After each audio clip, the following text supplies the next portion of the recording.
That's right. It's the college football off season, and we're going to just do a few topics here and there that are outside the box. Today, we're going to be talking about the Barry Switzer interview from back in the day where Barry Switzer was interviewed 20 years after his resignation in Oklahoma, where a lot of people felt like he was forced out at Oklahoma. We'll also touch on some more topics about the whole Oklahoma field storming, where one of the fans are trying to sue one of the Alabama football players. But before we get to all that, we're going to give you our four horsemen shout outs. And the four horsemen shout outs today go to Billy Townsend, Storm 4601, That Christian Fam Channel, and Shane Moore are saddled up, mounted up, and ready to go. They're going to help us with today's college football invasion.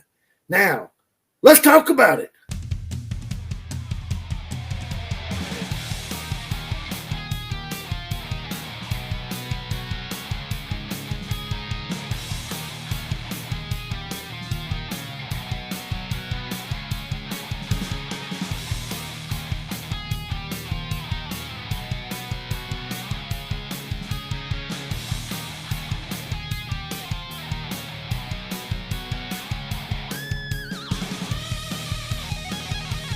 Let me go ahead and give kudos to Johnny Johns and Next Hailing. That song that you guys keep hearing in the lead up, our newest song that we're using for the show, is brought to you by Johnny Johns, one of Oklahoma's own, from Next Hailing, one of the greatest Van Halen cover bands of all time. Check them out, nexthalen.com, when you get a chance. Now, getting right to it here, I'm going to bring up a video for you guys today, and then I'm going to bring up a article as well.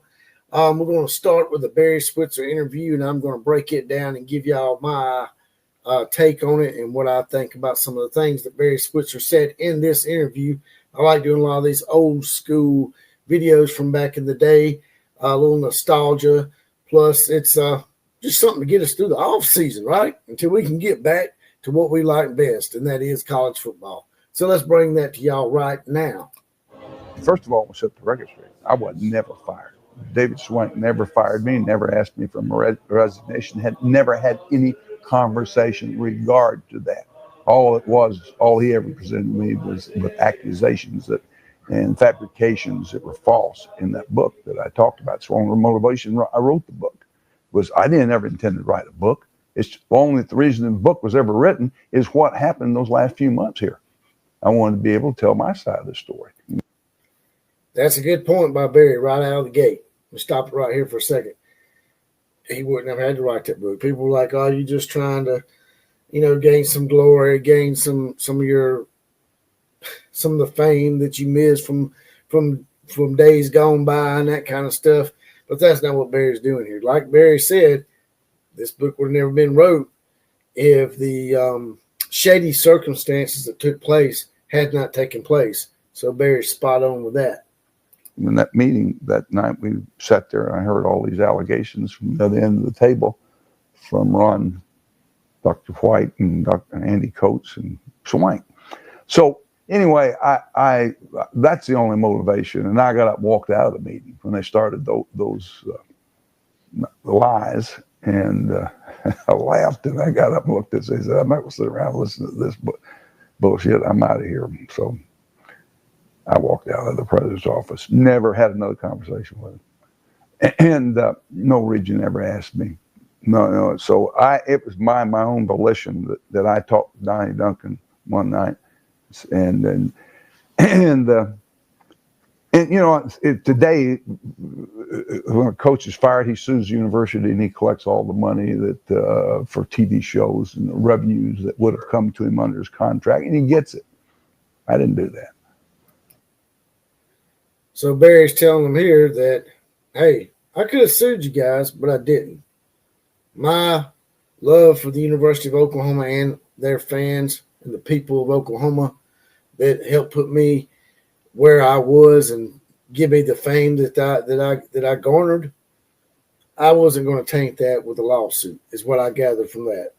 And no one ever said to me, thank me for it. Maybe it's because I was a dumbass for not doing it. The media, the national media, like plowing with their blood, they attacked. There were really only four bad guys, four bad apples. 99.9% of the kids you recruit are good kids. When Charles Thompson was on the cover of Sports Illustrated in that orange jumpsuit, I thought at the same time, I said, the story should have been on the cover was Jerry Anderson. Jerry Anderson giving his life to save two kids that he didn't know were two strangers from drowning. Right. And he saved their lives, yet in the effort, he loses his. Those are the stories that are meaningful, not some kid that finally is harassed and is turned down. As Charles told me, he kept saying, no, those guys from Lawton. No, no, no, no. Finally, to just get him off his back, I'll do it one time. The one time got him because he's set up. Those four, because of their actions, their deeds, their indiscretions, violations, felonies, that overshadowed all the greatness and took away from all what hundreds of other good young men part of this program have done, Just like Barry says, the mainstream media, who we like to now refer to as the legacy media, the fake news people out there, they really love and like to hone in on just the negatives. That's why I've quit watching any kind of local news unless it's the weather or maybe some sports.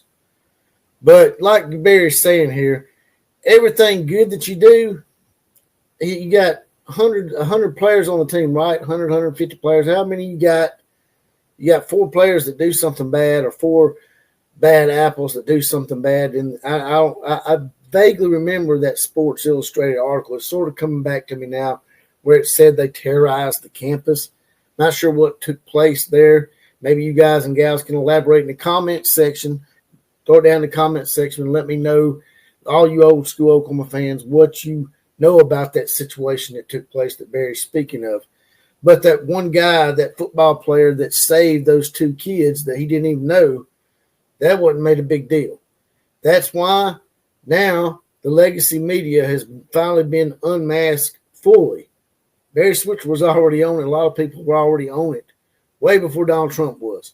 But now that they've been unmasked, now they're throwing a complete fit every chance they get when they're called out.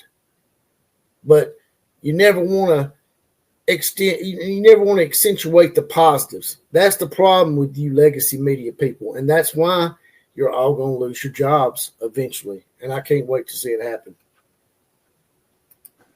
Yeah, and I remember having a meeting with our players after all this, and in the team meeting, I'd have always open discussion with my players, and I was talking to them, and I said, maybe I made a mistake in having given some of these guys extra chances through the years. Maybe should have been hard-nosed and more hard-line than the guy that messed up, broke one of our rules, or of course.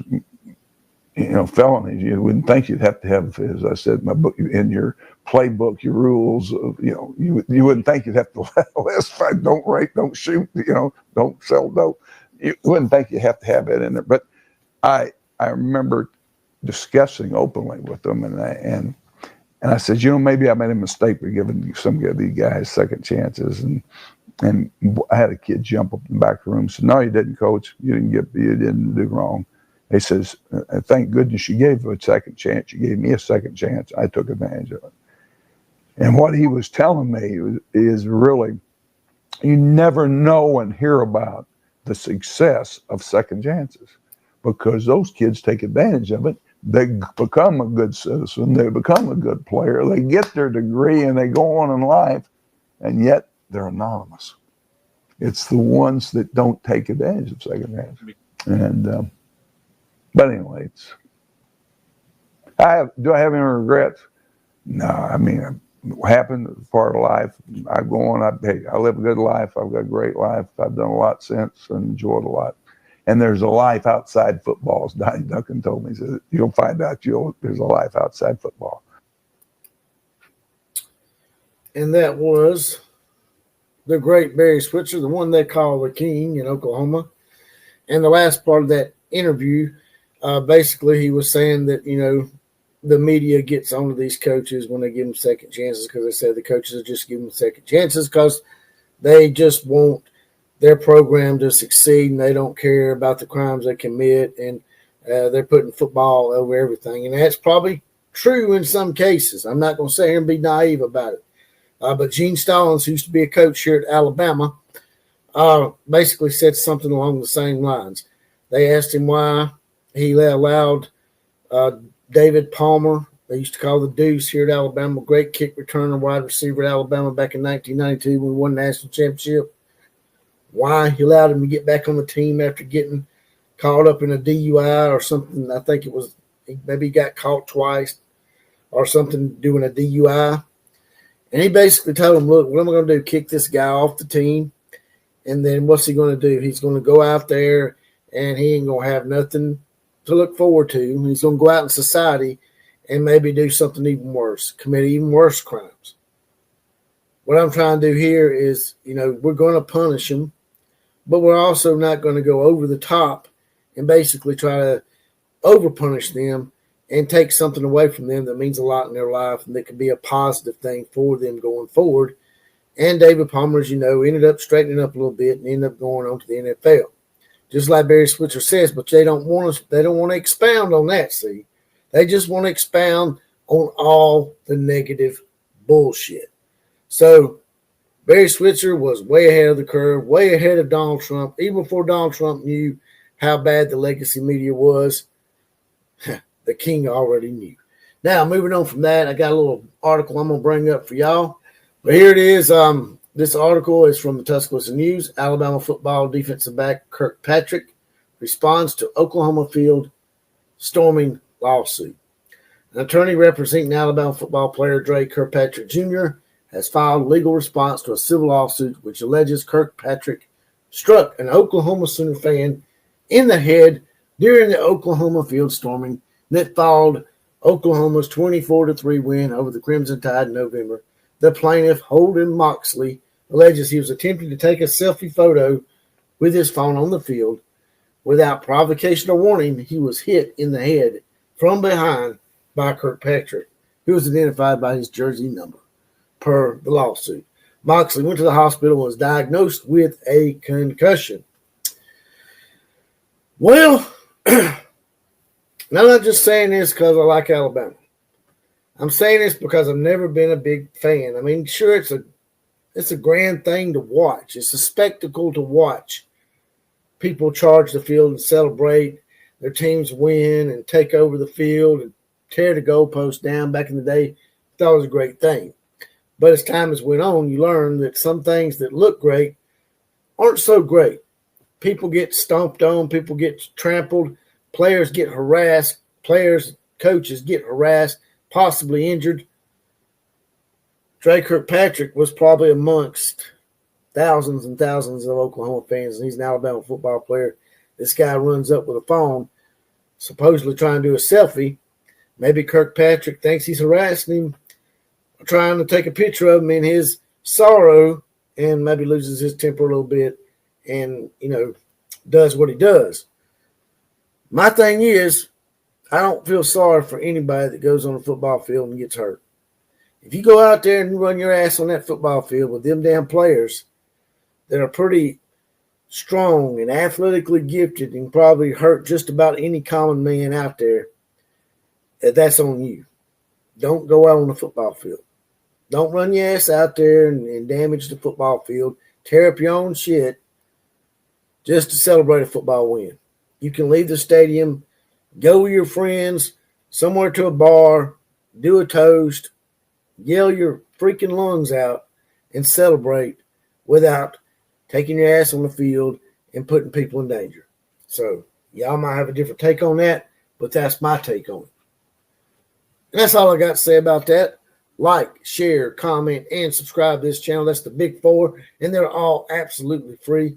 But if you want a little something extra, all you got to do is join the Outlaw Posse. It's now but $2.99 a month. That's just 75 cents a week. That's just a half a bottle of water for the Outlaw. You get your badge, you get deputized, you get a random Four Horsemen shout out like the guys did earlier in the show, as well as possibly be the comment of the day. Also, there's a little heart down here with a money dollar sign in the middle.